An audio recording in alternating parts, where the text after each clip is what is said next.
By now I think you all know this AIO, I mean the curved OLED screen, the biggest on any AIO out there. It gained a reputation for being a best looking AIO. This, guys, is the TRYX Panorama SE 360 RGB. It's a second version of the popular Panorama AIO with some slight modifications. Word from a sponsor, and I'll show you what's inside the box and how to mount this AIO and of course how it performs. Looking for affordable Windows or Office keys? Look no further, I got you covered. Head over to scdkey.com, pick your Windows edition, use my discount code LE25 to get a 25% on any Windows or Office products. Once you complete your order, after a few seconds you will receive your code. In Windows, go to Settings, there should be an Activate Windows prompt at the bottom. Click that, enter your code and wait for Windows to finish activation. To check the activation status, use the command prompt with the command slmgr.vbs/xpr and you should receive a notification that the machine is permanently activated. Once again, use code LE25 at scdkey.com. Right on the box, the most important info is already displayed, like 6.5-inch screen, 2K resolution and 60Hz refresh rate. We have a user manual here, which I just tore a little bit, but it shows you how to connect everything and how to use the AIO on different CPU sockets, since it supports all major Intel and AMD CPUs. In the accessory box we have a thermal compound, Intel mounting hardware, fan cables and of course AMD mounting hardware.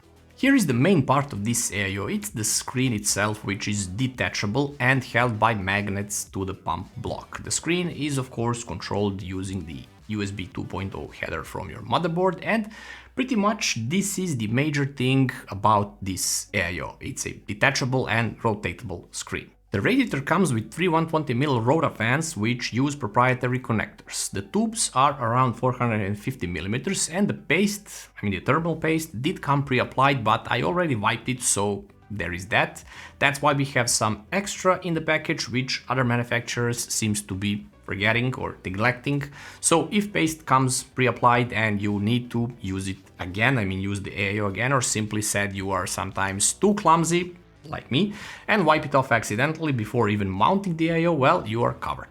The radiator dimensions are 394 by 120mm with classic thickness of 27mm, and it's rated for up to 280 watts of heat dissipation. It's quite a lot for a modern CPUs. Fans, on the other hand, are, well, let's say there are better ones from TRYX as well, because RGB fans are always underpowered compared to their non-RGB counterparts. But for the SE model, TRYX is not offering non-RGB models, so we are stuck with RGB fans with 66.09 CFM airflow, 1.8mm of H2O static pressure, which is a bit low for an AIO, but 2.4 would be ideal. The speed of these fans is going from 500 up to 1850 RPM. Fluid dynamic bearings were used here, they are super silent at only 27 decibels, but they use the proprietary connector, and compared to the original model we don't have additional fan and RGB controller, which is actually good because everything is directly connected to the motherboard. This is a bonus if you ask me, less wires to deal with.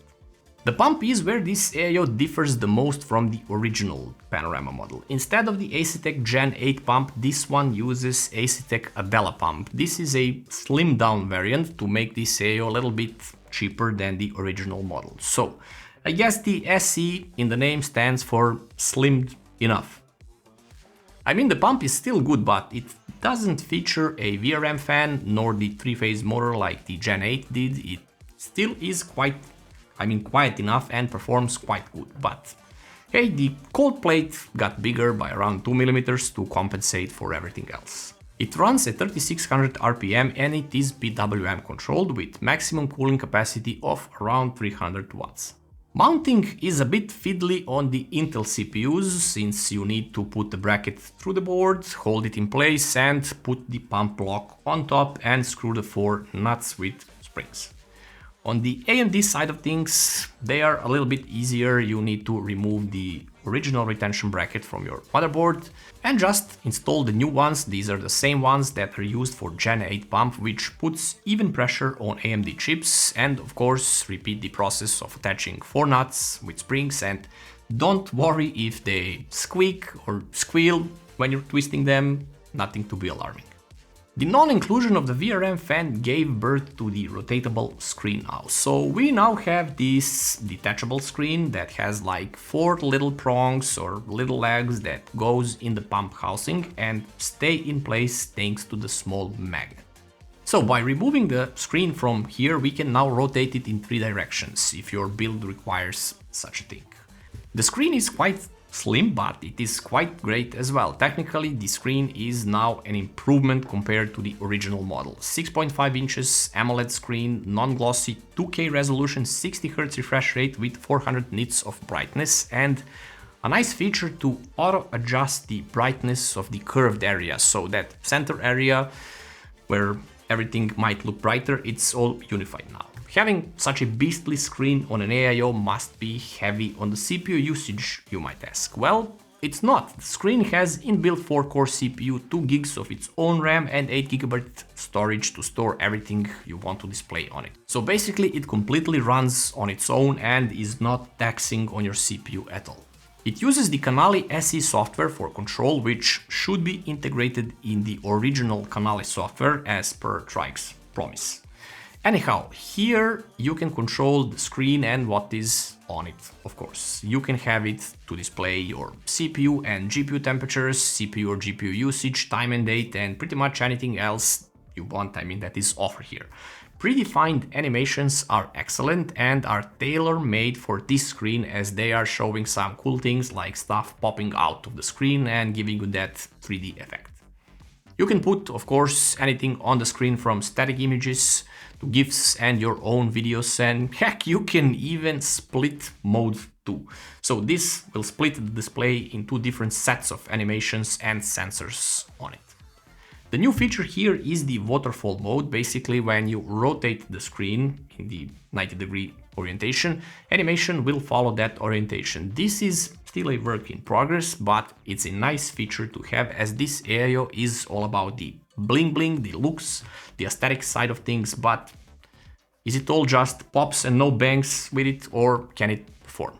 Ryzen 7 7800X3D used here, and case used was the APNX V1, while in idle mode CPU was at 37 to 38 degrees, which is in line with most of the AIOs and maybe even on a better side of things for an AMD chip.